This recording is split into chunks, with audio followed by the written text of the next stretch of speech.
Hello. Imagine this. A successful 35-year-old American returns home with flowers for his beloved wife, dreaming of a romantic evening. But instead of hugs, he finds an empty house and a cold voice on the phone. "I'm not coming back tonight." Betrayal. Lies and secrets destroy his world. But this is only the beginning. The man is preparing an ingenious revenge that will turn the lives of everyone involved upside down. Can he find justice without losing himself? Ethan Carter gripped the steering wheel of his sleek black SUV, his knuckles whitening as he fought to keep his excitement in check. At 35, he was a rising star at a Seattle-based logistics firm, often burning the midnight oil to sync with Asian partners across time zones. But tonight was different. For the first time in weeks, he'd escaped the office early, his mind buzzing with anticipation. He pictured a quiet evening at home with his wife, Lauren, a chance to reconnect after too many late nights apart. On impulse, he'd stopped by a florist near Pike Place Market, picking up a bouquet of her favorite peonies and a bottle of crisp Chardonnay. The thought of surprising her warmed him as he navigated the familiar streets toward their cozy, suburban home in Bellevue. The drive flew by in a blur of daydreams. Lauren's surprised smile, her arms around him, the two of them curled up on the couch with a glass of wine. They'd built a solid life together. Both had thriving careers, Ethan in logistics, Lauren in marketing, and their combined incomes promised a comfortable future. Moments like these, free from the grind, were rare treasures. But as he pulled into the driveway, his heart sank. Lauren's silver sedan was nowhere in sight. The garage sat empty, the house dark. "Maybe she's running errands," he muttered, brushing off a flicker of unease. She hadn't mentioned any plans, but her job sometimes demanded last-minute meetings. Still, the silence fell off. Ethan stepped inside, the peonies drooping slightly in his hand as he set them on the kitchen counter. The stillness of the house pressed against him, amplifying the thud of his pulse. He pulled out his phone and dialed her number, forcing a casual tone. "Hey, Lauren, where are you at? I got off early. Thought I'd surprise you." The line crackled with a long pause, and when she finally spoke, her voice was clipped, distant. "Hey, Ethan, I'm not coming home tonight. Got some stuff to handle." His stomach tightened. "What do you mean, not coming home?" he asked, keeping his tone steady despite the rising alarm. "I said what I said," she snapped, irritation lacing her words. "Don't bug me about it, okay? I'll be back tomorrow." Before he could respond, the call cut off, leaving him staring at a blank screen.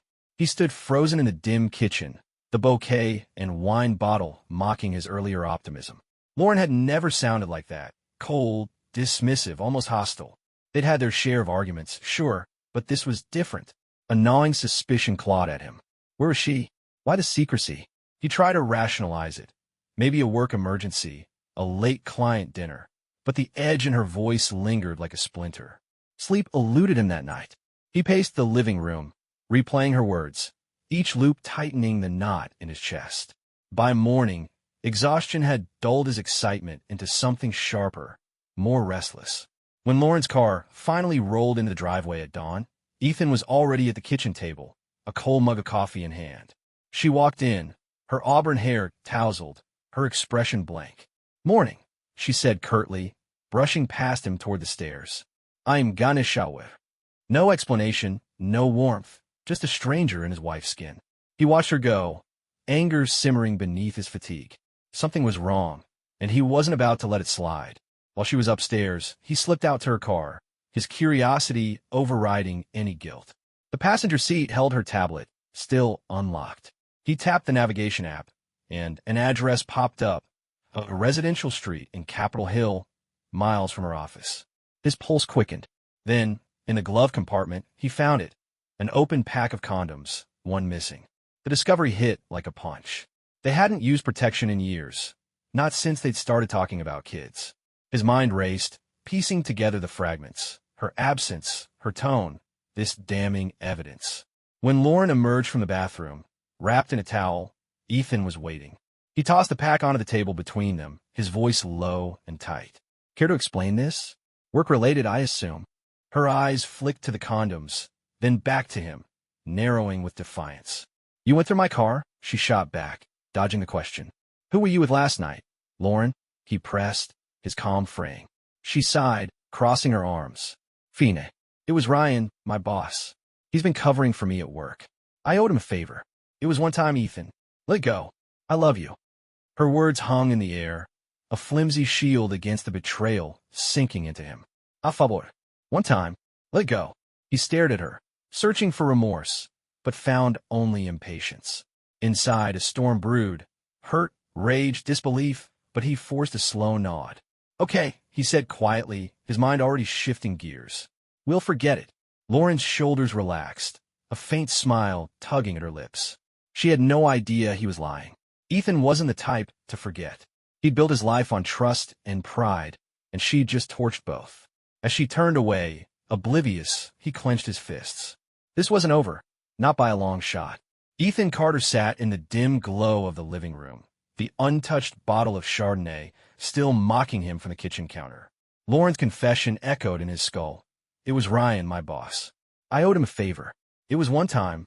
Her casual dismissal stung worse than the betrayal itself. She climbed into bed after their tense exchange, sleeping soundly as if nothing had shattered, while Ethan stared at the ceiling, his mind a battlefield of hurt and calculation. By morning, he made a choice. He wouldn't confront her again. Not yet. Instead, he'd dig deeper, turn her flimsy excuse inside out, and make her face the wreckage she'd caused. Lauren left for work at her usual time, her heels clicking against the hardwood floor as she called out a breezy, "See you tonight." Ethan nodded, forcing a tight smile, his jaw aching from the effort. The second her car disappeared down the street, he grabbed his laptop. Ryan, her boss. Ethan had met him once, a slick, mid-40s marketing exec with a handshake too firm and a grin too wide. He ran Lauren's agency, a boutique firm downtown known for its cutthroat culture and big-name clients. A quick LinkedIn search confirmed it. Ryan Kessler, Director of Strategy. Polished profile, glowing endorsements. Nothing screamed homewrecker yet. Ethan's next move was riskier. He pulled up Lauren's work calendar, synced to their shared cloud account from back when they planned vacations together. Thursday night, when she hadn't come home, showed a late team meeting at the office. No client names, no details. Convenient. Then he remembered the address from her car's navigation, a condo in Capitol Hill, far from the agency's sleek high-rise. A reverse lookup online revealed it was a residential building, pricey, private, the kind of place a guy like Ryan might keep for discreet favors. Ethan's gut twisted. She hadn't just slipped up. This was deliberate. He needed more than suspicion. At his own office later that day, Ethan leaned on a favor of his own. His buddy Nate, a tech whiz in IT, owed him one after Ethan covered for him during a missed deadline. Over coffee in the break room, Ethan kept it vague. "Need a hand tracking something. Nothing crazy, just a hunch." Nate raised an eyebrow, but didn't pry. By afternoon, he'd pinged the Capitol Hill address against public records. Registered to a Ryan J. Kessler, Nate texted, adding a winking emoji. "Hope that's not trouble." Ethan didn't reply. The pieces fit too well. Back home, he waited. Lauren breezed in around 7, her makeup flawless, her tone light. "Long day," she sighed, kicking off her shoes. Client pitch ran late. Ethan studied her, searching for a crack in her mask. "Yeah? How'd it go?" he asked, casual as ever. "Fine. Boring stuff," she said, avoiding his eyes as she headed to the fridge. He let it slide, but the lie fueled him. That night, while she showered, he scrolled her phone. Unlocked, left carelessly on the nightstand. No text from Ryan, but a deleted thread caught his eye in the trash folder. Restored. It was brief. "THX for last night. You're a lifesaver." Sent from RK at 2 a.m. Thursday. Ethan's blood ran cold. The next morning, he played his part. Kissed her goodbye. Wished her luck at work. Inside, he was a coiled spring. He needed a plan, something smarter than a shouting match. Ryan's position gave him leverage. Lauren had hinted he'd covered for her, likely some screw-ups she couldn't fix alone. But Ethan knew her agency had a zero-tolerance policy for office romances. It was in the handbook she'd once laughed about, calling it corporate nonsense.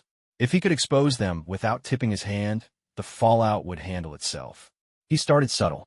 At lunch, he called an old college friend, Mia, who ran a small event planning gig on the side. "Need a favor," he said, keeping his voice low. "Know any actors looking for quick cash?" Mia laughed. "What, you directing a movie now?" Ethan smirked. "Something like that. Just need a few people to stir the pot." Discreetly. She didn't ask questions. Mia never did. and by evening, she'd connected him with a trio of theater grads eager for a gig. Over beers at a quiet bar, Ethan laid out the basics, dropped some vague comments around my wife. Nothing traceable. Make her sweat. They grinned, hooked by the intrigue. Like improv with a twist, one said. Ethan nodded. Exactly. The first move came Friday morning. Lauren always hit a coffee shop near her office, a trendy spot with exposed brick and overpriced lattes. Ethan tipped off the actors, and one, a lanky guy in a blazer, sidled up as she waited for her order. Hey, aren't you Lauren? The one who's so generous with her team? He said, loud enough for the barista to glance over. Lauren froze, her cup trembling in her hand. Excuse me, she stammered. The guy flashed a knowing smile. Oh, word gets around. Real team player. He winked and vanished into the crowd, leaving her flustered, scanning the room for familiar faces. Ethan wasn't there to see it. He was at his desk, pretending to crunch numbers. But when Lauren called him an hour later, her voice shaky, he knew it had landed. Ethan, something weird just happened. This guy at the coffee shop, he acted like he knew something. About me. About work. Ethan feigned confusion. What, like a client? She hesitated. No, it was personal. I don't know. Maybe I'm paranoid. He kept his tone even. Sounds random. Don't let it get to you. She mumbled a thanks and hung up, but he could hear the doubt creeping in. That night, she was quieter, picking at her dinner. Ethan watched her, his anger tempered by a strange satisfaction. She thought she'd buried her secret, but he was unearthing it, one nudge at a time. Ryan Kessler wasn't just a name now. He was a target. And Lauren? She'd handed Ethan the match to burn it all down. He just had to light it right. Ethan Carter leaned back in his office chair, the hum of the logistics firm fading into background noise. His plan was in motion, and the first ripples were already hitting Lauren. Her rattled call from the coffee shop had been a small victory, a crack in her armor. But Ethan wasn't done. He wanted her to squirm, to feel the weight of her lie pressing down until it crushed her composure. Ryan Kessler, her smug boss, was next. Ethan had no proof beyond the text and the condo address, but he didn't need a courtroom case. He needed chaos, controlled, precise, and untraceable. The theater grads he'd hired were worth every penny. After the coffee shop stunt, Ethan met them again, this time at a quiet park bench near Lake Washington. The trio, Jake, a wiry guy with a quick grin, Sarah, a sharp-eyed brunette, and Leo, a soft-spoken giant, listened as he upped the ante. Make it bolder, he said, sliding them a few extra bills. Nothing direct, just enough to keep her guessing. Hit her where she feels safe. Sarah smirked. You're a puppet master, huh? Ethan didn't smile back. Just a guy fixing a mess. They nodded, game for the challenge, and dispersed with their new script. Monday morning, Lauren headed to her usual haunt, the coffee shop near her downtown office. Ethan had timed it perfectly. As she stood in line, scrolling her phone, Sarah slipped in behind her, dressed in a crisp blazer like any other corporate type. Oh, wow, you're Lauren, right? She said, her voice carrying just enough to turn heads. Lauren glanced up, wary. Yeah. Do I know you? Sarah's smile was all teeth. Not personally, but I've heard about you. That team spirit of yours. Real inspiring stuff. She paused, letting the words hang, then grabbed her latte and breezed out. Lauren's face flushed, her eyes darting around as if the walls were whispering back. Ethan got the update from Sarah via text. She spooked, froze like a deer in headlights. He allowed himself a flicker of satisfaction, but it wasn't enough. Tuesday, Jake took his turn. Lauren was grabbing lunch at a food truck near the agency, a falafel wrap, her go-to stress food. Jake, in a hoodie and sunglasses, bumped into her accidentally, spilling a soda. Oops, my bad, he said, then squinted at her. Wait, you're that Lauren, aren't you? The one who really knows how to thank her team. He chuckled, handed her a napkin, and melted into the crowd. Lauren stood there, soda dripping down her sleeve, her breath shallow. She called Ethan again that afternoon, her voice tighter than before. It happened again. Some guy. He knew my name, said weird stuff. What's going on? Ethan played dumb. Maybe it's a prank. You okay? She muttered something about stress and hung up, but he could hear the panic blooming. By Wednesday, Lauren was a live wire. Ethan watched her over breakfast. She barely touched her toast, her fingers tapping the table like a trapped bird's wings. He kept his tone light. Rough week. She shot him a look, half suspicious, half pleading. You could say that. He didn't push. That evening, Leo delivered the third blow. Lauren had stayed late at the office, a rare move since her favorite night. As she stepped out to her car in the parking garage, Leo loomed nearby, pretending to fumble with his phone. "Hey, Lauren," he called, his deep voice echoing off concrete. She flinched, clutching her keys. "Yeah," she said, her tone sharp. "Just wanted to say, your dedication to the team? Legendary. Everyone's talking." He gave a mock salute and ambled off, leaving her alone in the dim light, her breath fogging in the cool air. She didn't call Ethan that time. When she got home, she poured a glass of wine and downed it in silence, her eyes distant. Ethan watched from the couch, pretending to scroll his phone. Her paranoia was palpable. She kept glancing at him, then away, as if testing his ignorance. He gave her nothing, his face a blank slate. But inside, he was mapping the endgame. The actors were a warm-up. Ryan's agency had that strict no-fraternization rule. Ethan had double-checked the handbook online, a public PDF buried in their site. One whisper of an affair, and Lauren and Ryan would be out on their asses. He just needed the spark. Thursday brought the escalation. Ethan had Mia, his event planner friend, arrange a delivery. At noon, a courier strode into Lauren's office with a dozen red roses, their scent cutting through the sterile air. "Delivery for Lauren," he announced, loud enough to draw stares. Lauren, at her desk, went rigid.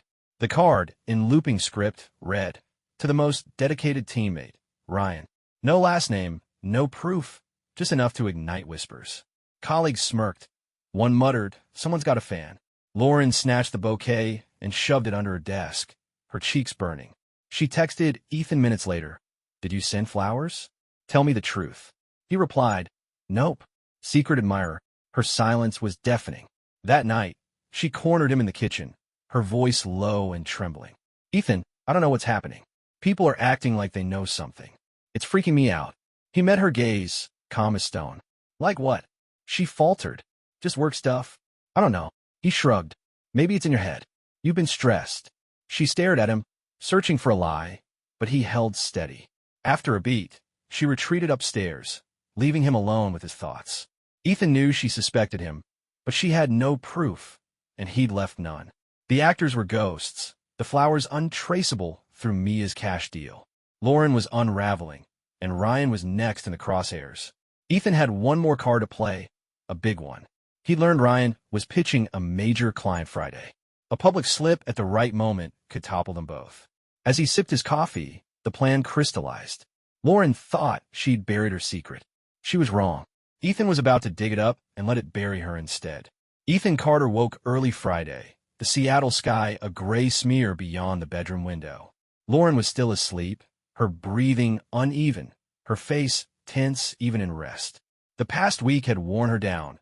Ethan could see in the shadows under her eyes, the way her hands trembled when she thought he wasn't looking. His plan had her on edge, teetering between denial and dread. Today, he'd push her over. Ryan Kessler's big client pitch was scheduled at the agency, a make-or-break moment for his career. Ethan had one last move to turn their house of cards into rubble, and he'd play it clean, legal, and devastating. He'd spent Thursday night finalizing details with Mia. The flower delivery had been a hit. Lauren's flustered texts proved it, but Ethan needed a knockout punch. Mia had a contact at a courier service, a guy willing to take cash for an off-the-books job. "Make it loud," Ethan instructed. "Public. Middle of their office." Mia didn't ask why, just grinned. "You're scary when you're focused." Ethan shrugged, just tying up loose ends. By morning, the stage was set. He kissed Lauren goodbye as she left for work, her smile brittle. "Good luck today," he said, his tone neutral. She nodded, distracted, and drove off, oblivious to the storm brewing. At his own office, Ethan kept busy, fielding calls and tweaking spreadsheets. He told his boss he'd be out of town next week, a fake trip to cover his tracks. The alibi wasn't perfect, but didn't need to be. Lauren had no proof, just paranoia, and Ryan wouldn't see this coming. Around noon, Ethan's phone buzzed with a text from Leo, the soft-spoken actor. "It's done." "She's losing it." A smirk tugged at his lips. He could picture it, the chaos unfolding 20 blocks away. In Lauren's office, the day had started tense. Ryan was prepping for his pitch, all tailored suits and fake charm, while Lauren buried herself in emails, avoiding eye contact with colleagues still buzzing about the roses. At 12:15, the elevator dinged, and a courier stepped out, a massive bouquet of lilies in hand. White, stark, funereal. "Delivery for Lauren," he bellowed, his voice cutting through the open plan space. Heads turned. Lauren shot up from her chair, her face draining of color. "What the hell?" she muttered, storming toward him. The courier grinned, handing her the flowers and a card. "Special order. Enjoy." He was gone before she could snap back. The card read, "To Lauren, thanks for the unforgettable teamwork. Air." No full name, just enough to fan the flames. A coworker peeked over her cubicle wall. "Another one? Ryan's on a roll." Laughter rippled through the room. Lauren clutched the lilies, her knuckles white, and hurled them into a trash can. "This isn't funny," she snapped, her voice cracking. Eyes followed her, some amused, some curious. She grabbed her phone and texted Ethan. "This has to stop." "Did you do this?" His reply was instant. "Do what?" "I'm at work." She didn't respond, but he knew she was spiraling. The pitch started at 1. Ryan stood at the head of the conference room, slides clicking, his tone smooth as he wooed the client. A tech startup with deep pockets. Lauren sat in the back, fidgeting, her mind clearly elsewhere. Then it happened.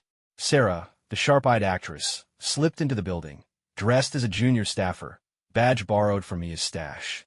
She lingered near the glass wall, catching Lauren's eye, and mouthed, "Team player," with a sly wink. Lauren's pen clattered to the floor. Ryan faltered mid-sentence, glancing her way. "Everything okay?" he asked, irritation creeping in. She nodded, but her face was a mask of panic. By 2, the dam broke.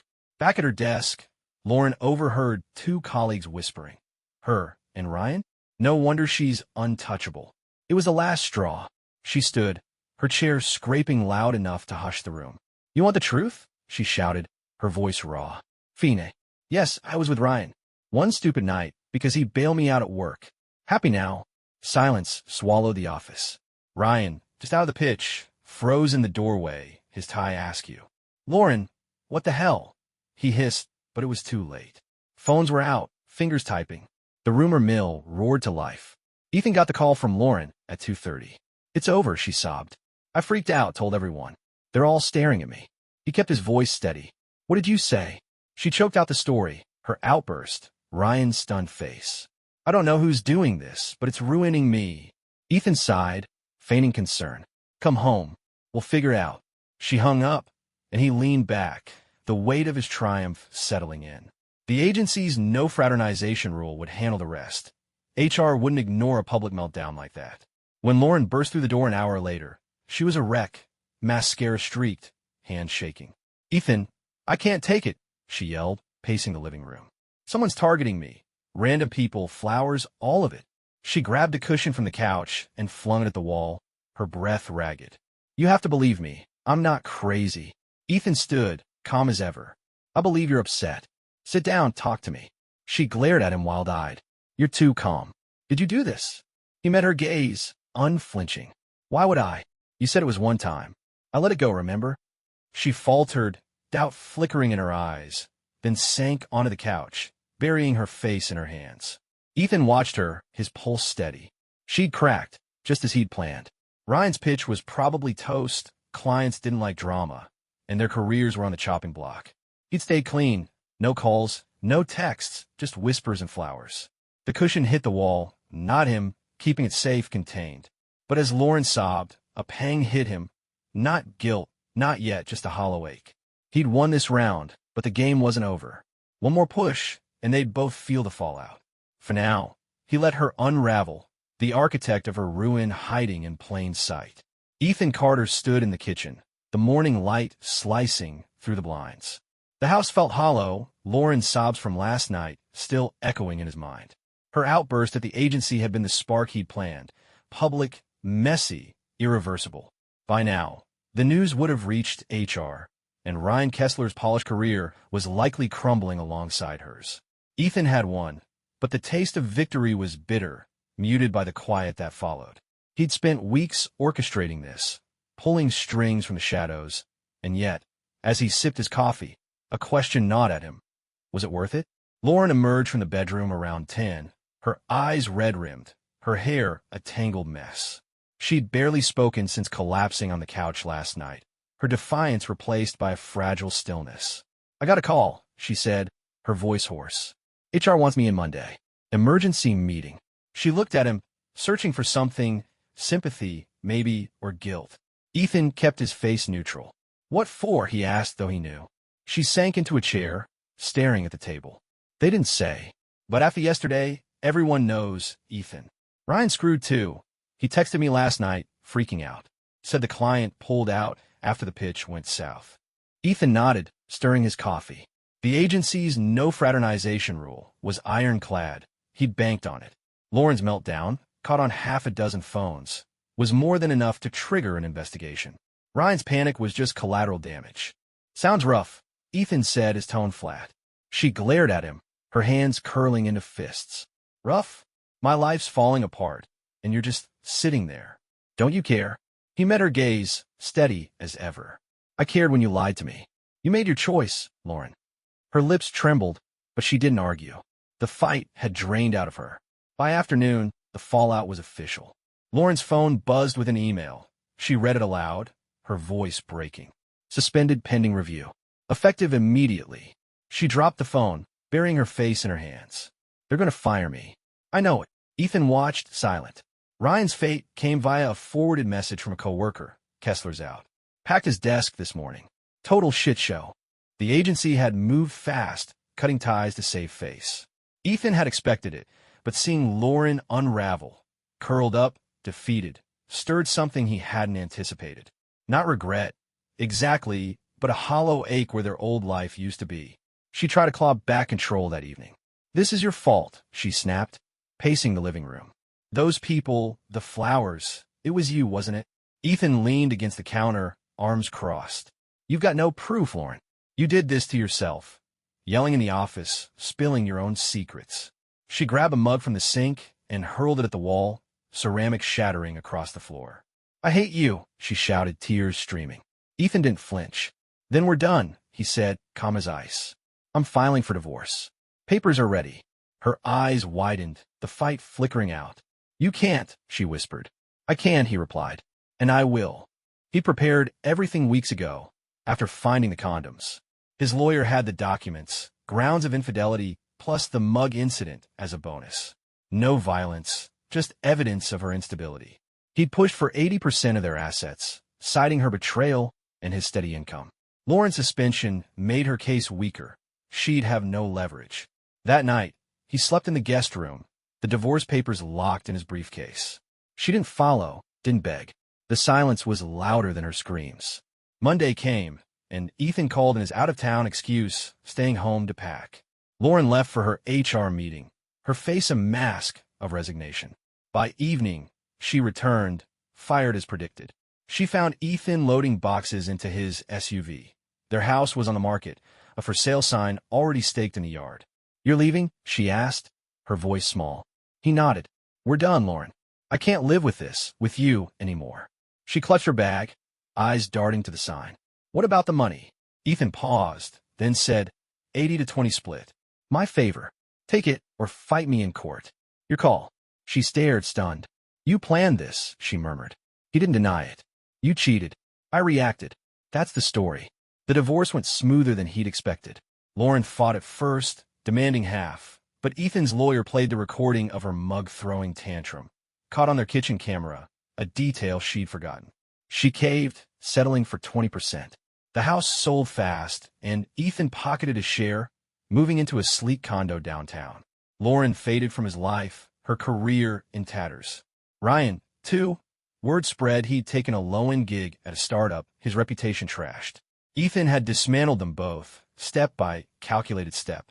Months later, he sat on his new balcony, the Puget Sound glittering below. The wind should have felt good, justice served, betrayal avenged. But as he flipped through old photos on his phone, a trip to Cannon Beach, Lauren laughing in the surf, a pang hit him. He destroyed her, sure, but what had he kept? The condo was quiet, his days orderly, his anger spent. He'd won the game, but the prize was solitude. Ethan set the phone down, staring at the horizon. She'd paid for her choice, and Ryan too. Yet the cost lingered, a shadow he couldn't shake. Revenge had its price, and he was still tallying the bill. Goodbye.